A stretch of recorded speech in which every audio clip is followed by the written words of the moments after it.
Bismillahirrahmanirrahim. Assalamualaikum warahmatullahi wabarakatuh. Kepada Bapak dan Ibu Guru SMP Negeri 3 Boyolali yang saya hormati, yang pertama marilah kita panjatkan puji syukur kita kehadirat Allah Subhanahu wa Ta'ala, Tuhan yang Maha Esa, yang mana pada siang hari ini kita bisa berkumpul di ruang guru dengan sehat tanpa halangan suatu apa. Yang kedua, saya betul-betul mengucapkan terima kasih sekali saya diberi waktu pada siang hari ini untuk mensosialisasi atau sesi berbagi kepada teman sejawat dari program guru penggerak Kemendikbudristek. Mohon maaf Bapak Ibu, saya beri pengantar dulu. Pada hari ini saya akan mempresentasikan modul 1. Kami sudah selesai belajar pada modul 1. Pada modul 1 itu ada 4 sub, yaitu modul 1.1, modul 1.2, modul 1.3, dan modul 1.4. Namun begitu, kami dari calon guru penggerak itu wajib mengimbaskan kepada teman sejawat modul 1.1 dan modul 1.4. Jadi mohon maaf, nanti hari ini saya akan mengimbaskan kepada teman-teman ada 2 sub, yaitu modul 1.1 dan modul 1.2. Nah, Bapak Ibu, bisa saya mulai, yang pertama, paket modul 1 itu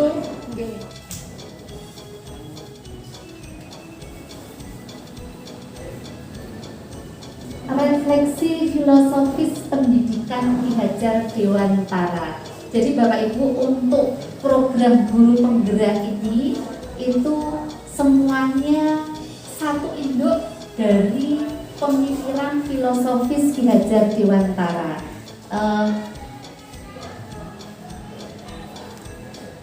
Pemikiran Ki Hajar Dewantara dari Kemendikbudristek ini dijadikan ikon, menjadi jiwa dari pendidikan nasional kita. Jadi kurikulum yang sekarang, kemudian model-model pembelajaran dan semuanya itu berinduk pada pemikiran Ki Hajar Dewantara. Jadi modul kita nanti semuanya induknya dari pemikiran filosofis Ki Hajar Dewantara begitu. Kemudian Bapak Ibu, dari pemikiran Ki Hajar Dewantara ini juga muncul ada pendidikan budi pekerti. Yang ketiga, ada pemikiran filsafat luar biasa sekali yang kita sudah tidak asing, yaitu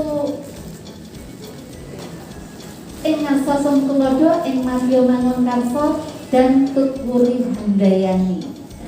Yang keempat, yaitu beliau adalah pendiri sekolah taman siswa yang berdiri tahun 1922. Namun begitu, di sini saya nanti tidak akan menceritakan bagaimana beliau berjuang pada zaman kolonial sampai sekarang pendidikan di Indonesia menjadi maju, karena saya yakin Bapak Ibu sudah reso semuanya. Kami nanti akan memberikan dasar-dasar dari pemikiran beliau. Kemudian Bapak Ibu, kita tahu bahwa Ki Hajar Dewantara ini merupakan Menteri Pendidikan pertama di Indonesia pada masa Insinyur Soekarno. Kita lanjut Ibu.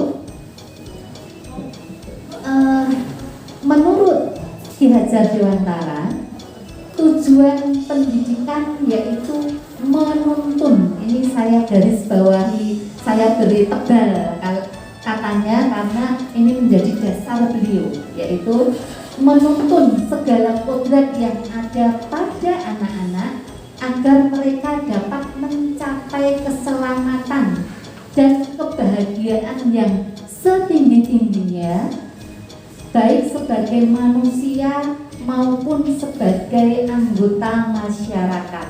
Nah, sekolah ini sebagai tempat pendidikan pendidikan yang di situ ada 3 unsur besar, nanti di slide berikutnya itu kata dasarnya ada menuntun, ada keselamatan dan kebahagiaan, dan yang terakhir itu nanti sebagai manusia dan anggota masyarakat begitu.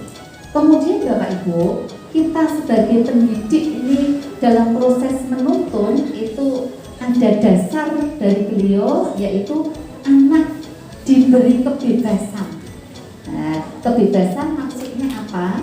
Jadi anak tidak merasa takut, anak tidak merasa tertekan dalam proses pembelajaran. Ini saya yakin kita semuanya sudah begitu. Yeah. Kemudian pendidik sebagai pamong dalam memberikan tuntunan dan arahan. Jadi kita sebagai pendidik ini juga tugasnya luar biasa sekali nih Bapak Ibu. Kita juga mengajar, namun demikian kita juga mendidik dan menuntun gitu. Ada banyak sekali aspek-aspek pada tugas kita. Kemudian Bapak Ibu, dari kita tadi sebagai pamong, dengan tidak memberikan sebuah tekanan tapi kebebasan yang berarti dan bertanggung jawab, diharapkan anak dapat menemukan kemerdekaannya dalam belajar gitu. Selanjutnya Bapak Ibu, menurut beliau Ki Hajar Dewantara ada 3 unsur besar dalam pendidikan khususnya di sekolah, yaitu siswa yang pertama, yang kedua adalah guru, dan yang ketiga adalah sekolah. Nah, dari beliau, siswa diibaratkan seperti benih-benih jagung.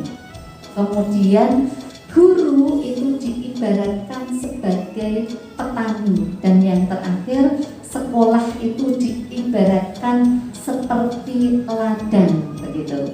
Nah, dari ini itu ada pengertian begini Bapak Ibu. Nah, ini sangat luar biasa sekali, dan ini ilmu bagi saya ini yang akan saya tularkan kepada Bapak Ibu semua. Jadi jagung Bapak Ibu itu ada jagung yang bibitnya baik dan ada jagung yang bibitnya kurang baik, gitu ya. Sama seperti siswa juga ada yang bibitnya sudah bagus, tapi juga ada yang bibitnya kurang bagus. Nah, kemudian petani kita ini diibaratkan sebagai petani itu harus memberikan aktivitas-aktivitas dalam keseharian kita supaya nanti benih jagung ini bisa tumbuh dengan baik. Nah, itu diibaratkan kita, apa aktivitas kita sebagai petani? Bisa menyiram dengan air, kita bisa memberikan pupuk. Kalau ada nyonsen rumput, kita bisa mencabuti rumput itu sehingga biji itu bisa tumbuh dengan baik pada ladang. Kemudian Bapak Ibu, ladang itu diibaratkan sebagai sekolah. Nah, ini ladang juga harus subur, ada pengairan yang baik begitu. Nah, sehingga jika jagung ini ditanam pada ladang, itu nanti bisa tumbuh. Nah, dari pemikiran beliau itu mengatakan begini Bapak Ibu, jika benih padi ini benih padi atau benih jagung ya, apabila benih jagung ini kurang baik, kemudian ditanam pada ladang yang baik, yang subur, dan dirawat oleh petani dengan baik, dengan penuh kasih sayang, ini beliau yakin benih jagung ini dapat tumbuh subur dengan baik begitu.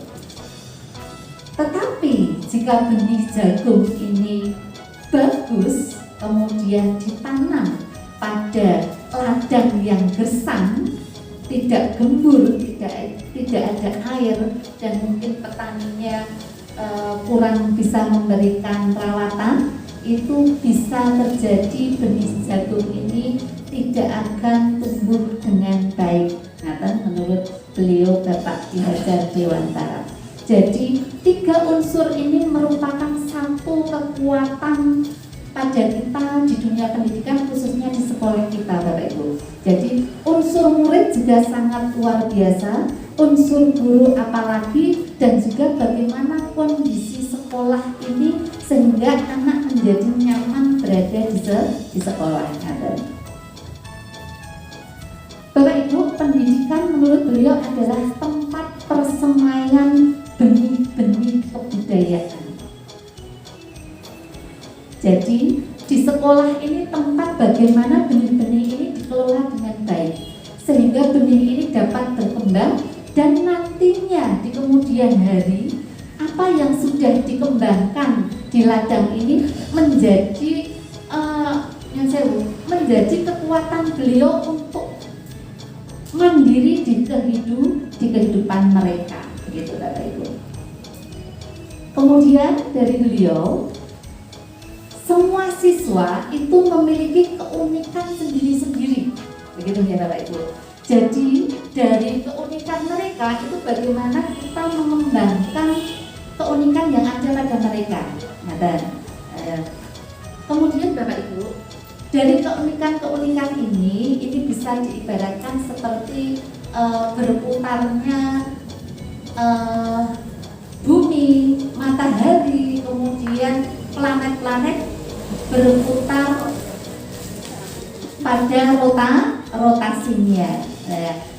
Si A pintar, kemudian si B kurang pintar dalam bidang tertentu itu, namun siswa itu tetap akan memiliki poin tersendiri pada bidang-bidang tertentu. Jadi kita bisa mengembangkan untuk bidang yang bisa dikembangkan anak tersebut.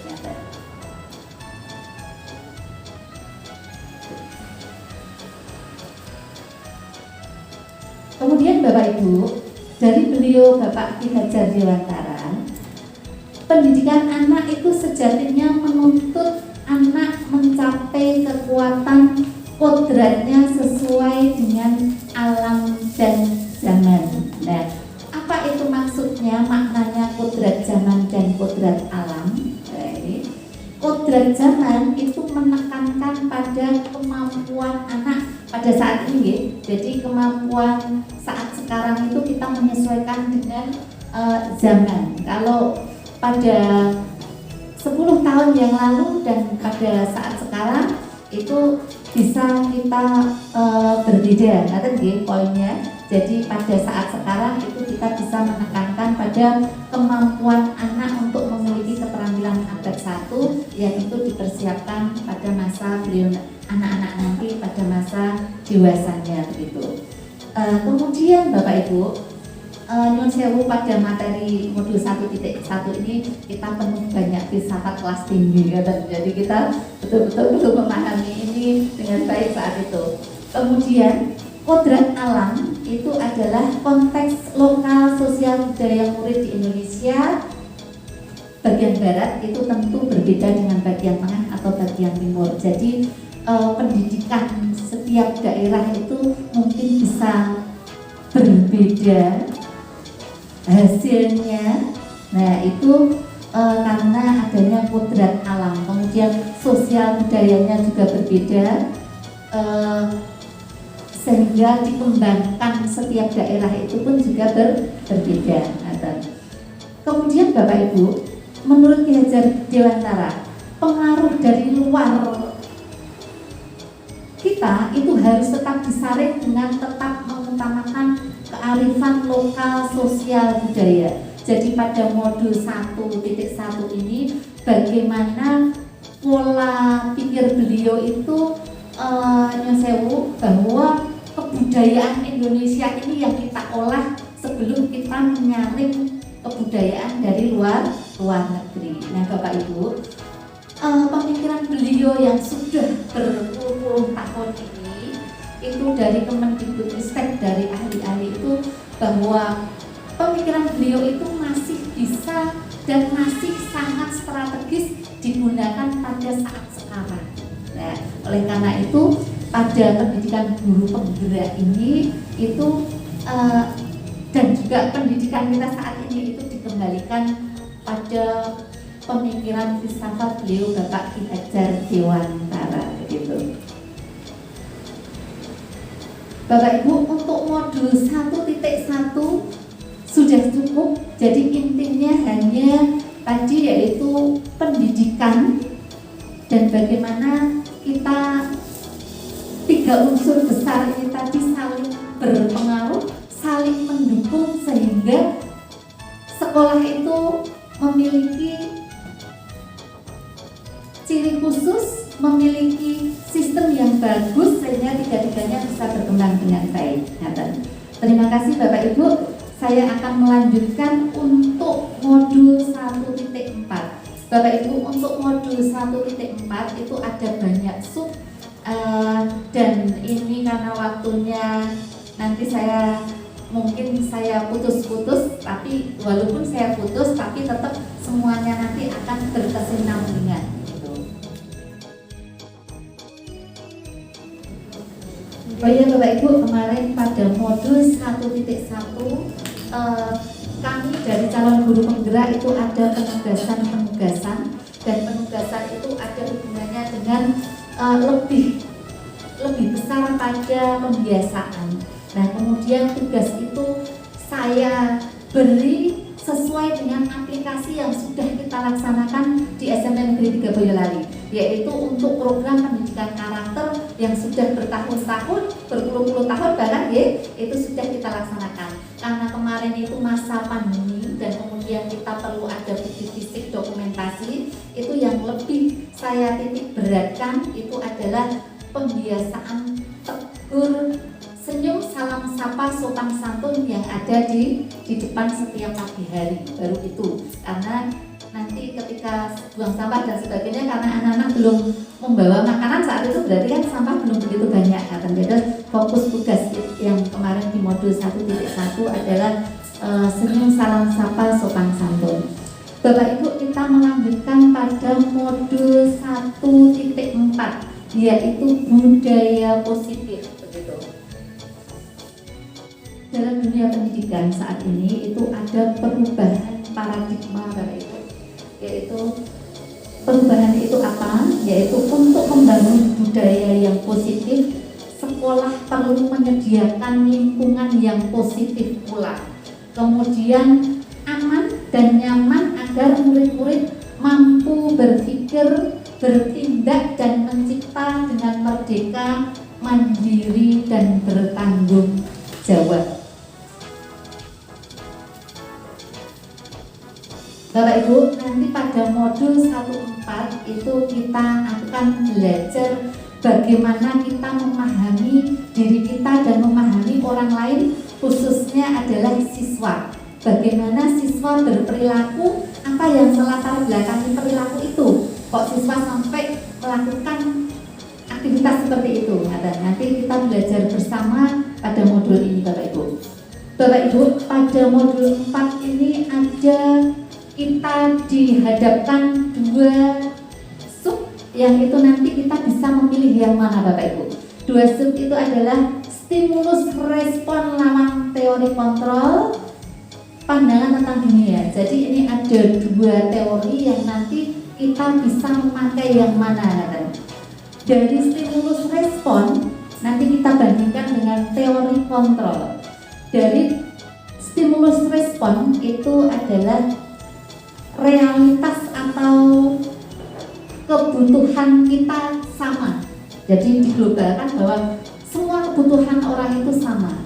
Namun demikian, menurut teori kontrol itu realitas atau kebutuhan kita itu berbeda. Kemudian Bapak Ibu, semua orang melihat hal yang sama itu menurut teori stimulus respon. Sementara menurut teori kontrol itu setiap orang memiliki gambaran yang berbeda. Oleh karena itu pendapat setiap orang pasti berbeda karena itu menurut bagaimana mereka melihat dengan gambaran yang berbeda-beda tersebut. Kemudian yang ketiga, kita mencoba mengubah orang agar berpandangan sama dengan kita. Nah ini bertolak belakang dengan teori kontrol.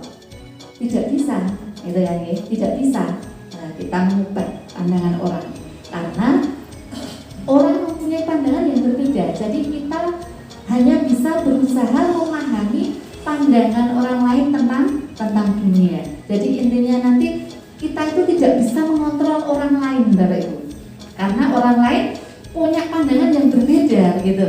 Nah ini nanti bagaimana kita penerapan kita kepada siswa itu. Kemudian Bapak Ibu, perilaku buruk itu menurut teori stimulus respon, perilaku buruk itu dilihat sebagai suatu kesalahan. Nah, elek ini salah. Nah, ini menurut teori stimulus respon. Tapi menurut teori kontrol itu semua perilaku itu memiliki tujuan. Sing elek yang memiliki tujuan, yang bagus juga memiliki tujuan. Ya, nanti ada link yang lebih panjang lagi Bapak Ibu untuk modul 1.4 ini. Kemudian orang lain itu bisa mengontrol saya. Ini menurut pandangan dari stimulus respon tentang dunia. Tapi menurut teori kontrol,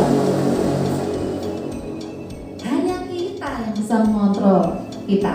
Itu. Orang lain tidak bisa mengontrol kita. Namun bagaimana caranya supaya orang lain itu bisa seperti apa yang kita inginkan begitu. Nanti ada lanjutannya Bapak Ibu. Kemudian menurut stimulus respon, saya bisa mengontrol orang lain. Namun demikian menurut teori kontrol, Anda tidak bisa mengontrol orang lain gitu. Pemaksaan Anda pada saat rujukan gagal, sementara teori kontrol, kolaborasi dan konsensus itu menciptakan pilihan-pilihan baru. Ada satu lagi Bapak Ibu yang kelihatannya tidak bisa sampai ke bawah. Itu untuk stimulus respon itu menang kalah hasil akhirnya. Sementara menurut teori kontrol itu semuanya menang-menang. Begitu, menang-menang.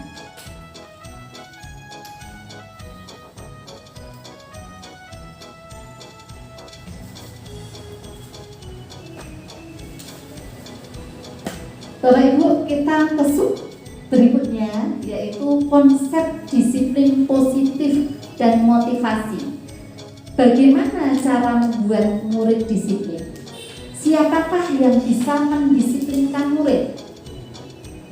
Apakah guru yang bisa mendisiplinkan murid? Ataukah kepala sekolah? Ataukah orang tua? Ataukah malah justru murid itu sendiri? Nah, ini pertanyaan besar Bapak Ibu. Nah, nanti kita berlanjut. Di bawahnya Bapak Ibu untuk memantapkan, disiplin positif merupakan unsur utama dalam terwujudnya budaya positif di sekolah. Sebagai pendidik, tujuan kita adalah menciptakan anak-anak yang memiliki disiplin diri sehingga mereka bisa berperilaku dengan mengacu pada nilai-nilai kebajikan yang universal dan memiliki motivasi intrinsik bukan ekstrinsik. Maksudnya bahwa anak-anak ini ketika melakukan suatu kedisiplinan atau budaya positif di sekolah itu betul-betul berasal dari dalam diri anak tersebut, bukan karena takut pada peraturan tata tertib sekolah atau takut pada guru ataupun takut kepada sekolah. Nah, ini bagaimana nanti memunculkan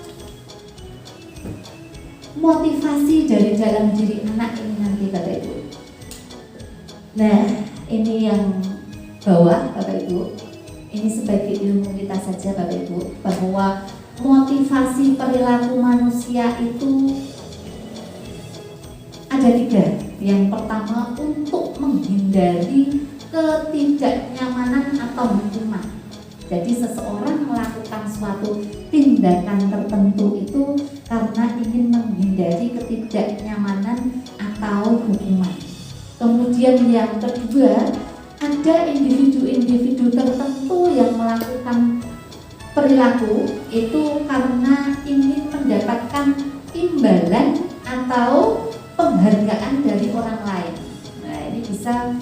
melakukan sesuatu supaya diberi hadiah dari guru, diberi pujian dari guru, seperti itu. Yang ketiga, ini yang kita inginkan sebenarnya Bapak Ibu guru, perilaku anak-anak, perilaku manusia itu mereka sendiri, mereka ingin menjadi mereka yang mereka inginkan, gitu. Dan menghargai diri sendiri dengan nilai-nilai yang mereka percaya. Nah, ini contohnya ada seorang siswa ketika dia disiplin dengan pakaian, model rambut, dengan kedisiplinan tepat waktu, itu bukan karena adanya tata tertib ataupun KPPS yang ada di sekolah, namun karena anak tersebut sudah memiliki nilai-nilai dalam dirinya yang itu dipercaya oleh anak tersebut bahwa itu adalah baik dan ini harus saya lakukan, gitu.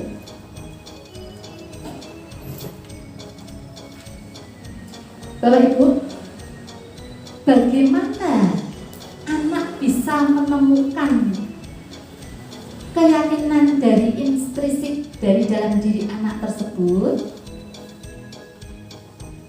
Menurut modul 1.4 itu harus ada keyakinan dari dalam anak tersebut seperti yang saya sampaikan. Dan bagaimana keyakinan ini dapat dilatih, dimunculkan pada anak itu dengan cara kita membuat kesepakatan kelas yang nantinya kesepakatan kelas ini menjadi keyakinan pada kelas tersebut. Nah, ini fungsinya apa Bapak Ibu? Ini bukan tata tertib baru, bukan, tapi ini merupakan langkah awal supaya kelas-kelas tersebut memiliki keyakinan. Ketika keyakinan ini sudah dilaksanakan oleh semua siswa di kelas tersebut dan yakin itu mereka bisa melaksanakannya, itu nanti akan lebih mempermudah dalam aplikatif terhadap pelaksanaan tata tertib yang ada di sekolah kita. Mengapa keyakinan kelas, mengapa tidak peraturan kelas saja? Ada pertanyaan seperti itu Bapak Ibu. Nah, menurut dosen Bapak Ibu, suatu keyakinan akan lebih memotivasi seseorang dari dalam atau memotivasi secara intrinsik. Nah, dari teori ini kemudian dibuat bagaimana kita meyakinkan kepada anak-anak mempunyai impian besar dengan kelasnya, kemudian diyakini oleh semua anak bahwa keyakinan itu akan mampu dilaksanakan itu dengan cara membuat keyakinan kelas, gitu. Nah, pada modul 1.4 ini kami ada tugas yaitu praktek pada anak-anak di kelas dengan cara membuat keyakinan kelas. Nah, ini sudah kita buat dengan langkah-langkah. Yang pertama kita memberikan materi dulu, pemahaman. Sebelumnya kita sudah sosialisasi untuk tata tertib sekolah. Kemudian kita bagi kelas itu menjadi 4 kelompok. Dari 4 kelompok ini berdiskusi secara mandiri dengan kelompoknya masing-masing. Dari setiap kelompok Bapak Ibu itu akan menuliskan keyakinan mereka terhadap kelasnya, impian mereka terhadap kelasnya, gitu. Setiap kelompok kemarin ada yang 8 poin menemukan keyakinan, ada yang 10 poin begitu. Nah, ini dari 4 kelompok ini sudah jadi, kemudian kita kolaborasikan dari 4 kelompok ini dijadikan satu, dipilih lagi, kita ambil poin-poin besar yang penting untuk mereka, kemudian ini disepakati dan menjadi keyakinan di kelas mereka. Namun demikian Bapak Ibu, ini juga belum maksimal karena ini baru satu sesi, begitu ya, selesai. Jadi sesi yang berikutnya itu masih pengawalan. Jadi nanti masih ada kelanjutan bagaimana sesi 1 dan sesi 2 itu kita kolaborasikan kembali sehingga itu menjadi milik kelas tersebut. Keyakinan itu bukan milik keyakinan kelas sesi 1 ataupun keyakinan kelas sesi 2 gitu. Nah, pembentukan keyakinan kelas itu bersifat lebih abstrak daripada peraturan yang terlalu banyak mungkin dianggap anak ini menjadi suatu yang harus dan merasa tertekan begitu Bapak Ibu. Tapi ketika mereka meyakini itu akan dilaksanakan dengan mudah, dengan ringan hati begitu. Kemudian yang kedua, keyakinan kelas berupa pernyataan universal yang positif yang kami berikan kepada anak kemarin. Bapak Ibu sudah mengantuk ini ya, karena sudah siang ya. Sebentar lagi Bapak Ibu. Yang ketiga, pernyataan keyakinan kelas senantiasa dibuat dalam bentuk yang positif sudah. Yang keempat, keyakinan kelas hendaknya tidak terlalu banyak seperti pada tata tertib karena ini adalah inti dasar dari anak-anak setiap hari bisa melaksanakan itu. 5. Keyakinan kelas sebaiknya sesuatu yang dapat diterapkan di lingkungan tersebut. Ini sudah diterapkan anak Bapak Ibu. Kemudian 6.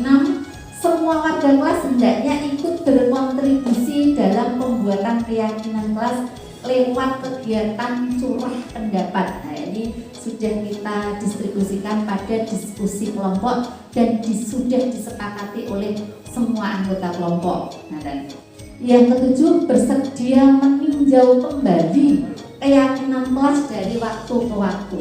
Jika dirasa kok ada satu poin penting yang harus dimasukkan, bisa itu dimasukkan begitu. Sama seperti tata tertib sekolah ya Bapak Ibu. Jadi ketika itu darurat untuk tata tertib sekolah, untuk sekolah kita masukkan satu sub tambahan sehingga itu bisa dilaksanakan oleh semua sekolah, semua warga sekolah. Bapak Ibu kembali, ini sudah sub baru lagi Bapak Ibu, hubungannya dengan 5 dasar kebutuhan manusia. Nah,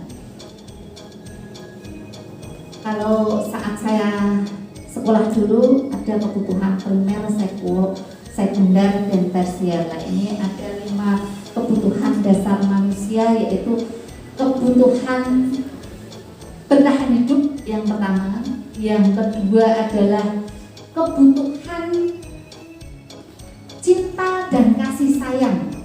Semua manusia pasti butuh itu. Semua manusia butuh disayangi oleh yang lainnya. Kemudian ada kebutuhan penguasaan.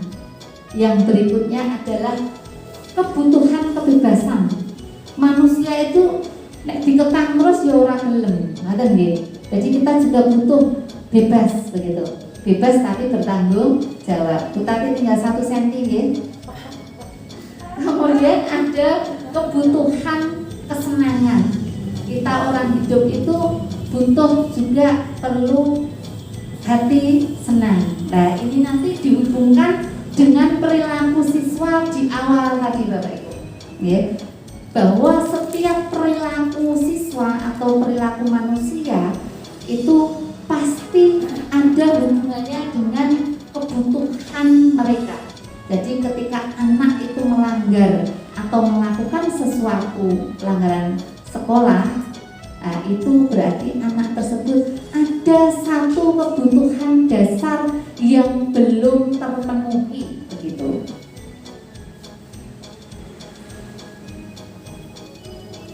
Misalnya ada 2 murid yang berkelahi, kemudian sampai bajunya sobek. Ini artinya ada satu anak ini yang kebutuhan dasar penguasaannya belum terpenuhi.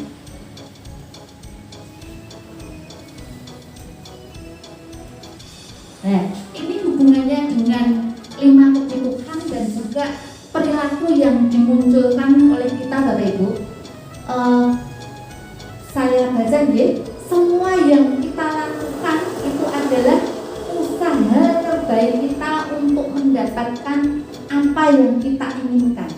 Ketika kita mendapatkan apa yang kita inginkan, sebetulnya saat itu kita sedang memenuhi satu atau lebih kebutuhan dasar kita.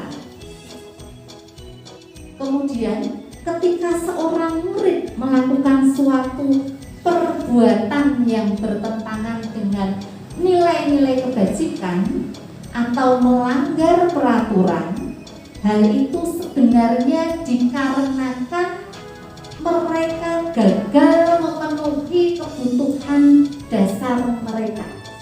Begitu. Nah, ini kalau saya juga betul ini Bapak Ibu, begitu. Ya. Ada anak yang cari perhatian kepada gurunya. Ada saja.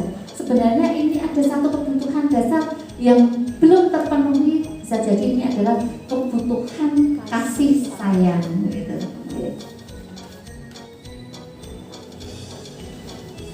Nah, Bapak Ibu, kita sebagai guru, kita ini ada 5 posisi kontrol yang kita bisa mengontrol kepada siswa. Ada 5 ini apa saja Bapak Ibu? Yang pertama adalah penghukum, yang kedua membuat orang merasa bersalah, yang ketiga adalah posisi kita sebagai teman kepada siswa, yang keempat posisi guru sebagai monitor atau pemantau, dan yang kelima adalah sebagai manajer. Dari kelima posisi kontrol ini Bapak Ibu, itu yang paling baik adalah manajer. Namun demikian kita bisa suatu saat menjadi monitor atau pemantau atau bahkan menjadi teman. Namun Bapak Ibu, untuk yang pertama itu kita sebagai penghukum ini harus kita hindari, begitu nggih? Karena sudah bukan waktunya lagi kita dengan kekerasan.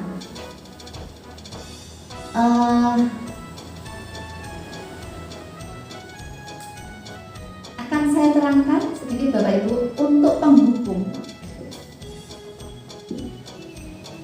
Itu seseorang penghukum bisa menggunakan hukuman fisik maupun verbal. Nah, ada guru yang kekerasan secara fisik maupun kekerasan secara pengucapannya, begitu. Nah, ini ada nih, tapi sekarang sudah tidak ada hal seperti itu. Yang kedua, membuat orang merasa bersalah, itu biasanya kita dengan suara yang lembut, begitu. Namun ini bagaimana kita kan murid mau merasa bersalah, kita bertanya gitu. Ini sudah 1:30 ya Ibu.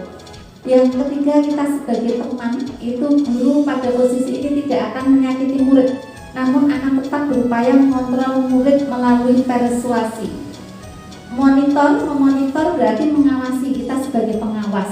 Jadi nanti ketika ada anak-anak yang melanggar itu ada bukti-bukti nyata yang kita sampaikan kembali kepada siswa saat kita berhadapan dengan siswa tersebut untuk menyelesaikan masalahnya.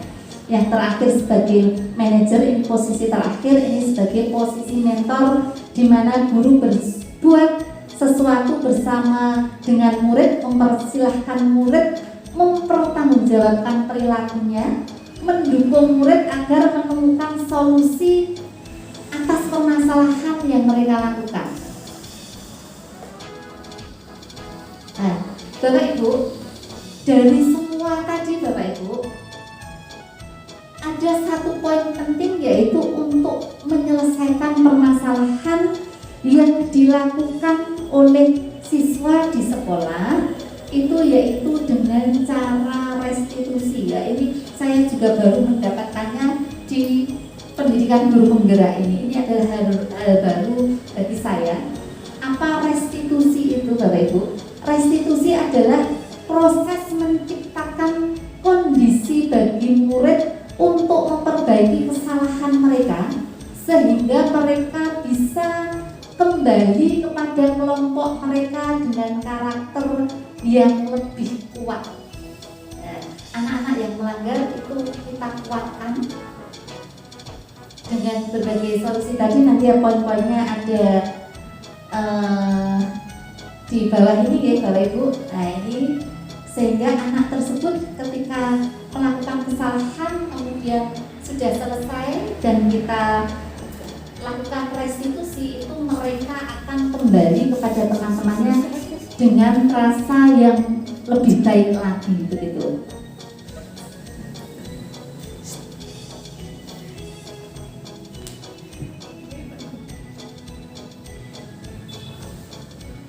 Bapak Ibu, ini ada segitiga restitusi hubungannya dengan tadi Bapak Ibu. Ini adalah bagaimana kita bersikap kepada anak-anak saat anak-anak ini melanggar tata tertib di sekolah begitu. Nah, segitiga restitusi ini yang pertama itu adalah bagaimana kita menstabilkan identitasnya. Nah, pada segitiga restitusi ini Bapak Ibu, kemarin saya ada tugas membuat film pendek untuk restitusi dan ini sudah kita buat.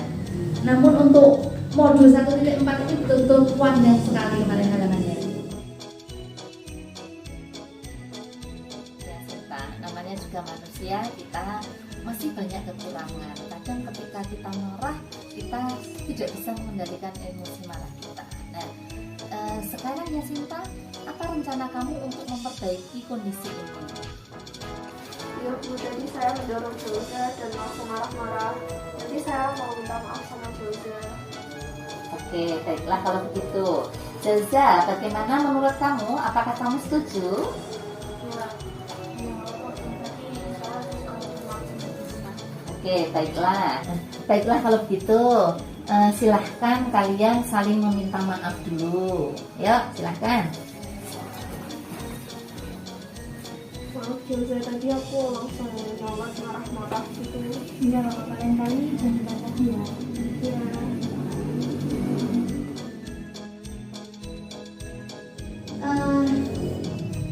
Untuk menstabilkan identitas anak-anak Bapak Ibu yang melanggar aturan, itu yang pertama yaitu untuk menstabilkan mereka itu kita bisa menggunakan kalimat begitu, tidak menghancurkan anak, tapi ini bagaimana anak stabil kembali dengan apa yang mereka lakukan, karena mereka melakukan itu tadi karena ada kebutuhan dasar yang belum terpenuhi itu Bapak Ibu. Nah, kebutuhan dasar ini berarti setiap anak kan berbeda nih, dan kita kembali ke kondisi anak kita saat ini itu di SMP Negeri 3 Boyolali.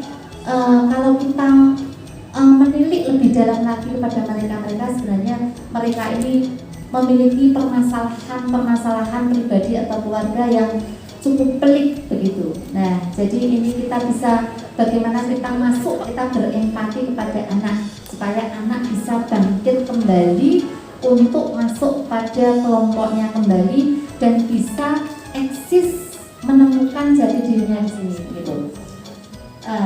Ini untuk menstabilkan identitas Bapak Ibu. Setiap orang pasti pernah melakukan kesalahan. Seperti kita juga sering melakukan kesalahan Bapak Ibu. Kadang kita salah saja disalahkan, kurang terima ya.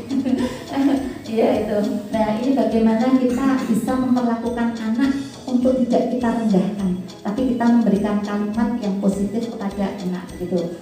Kemudian bisa kita menggunakan kalimat, kamu bukan satu-satunya yang pernah melakukan seperti ini begitu. Namun ini bukan bertujuan supaya nanti anak malah jadi semakin ini begitu, tidak begitu. Nanti tergantung kita bagaimana melanjutkan kalimat ini gitu. Kemudian yang kedua yaitu fasilitas validasi tindakan yang salah.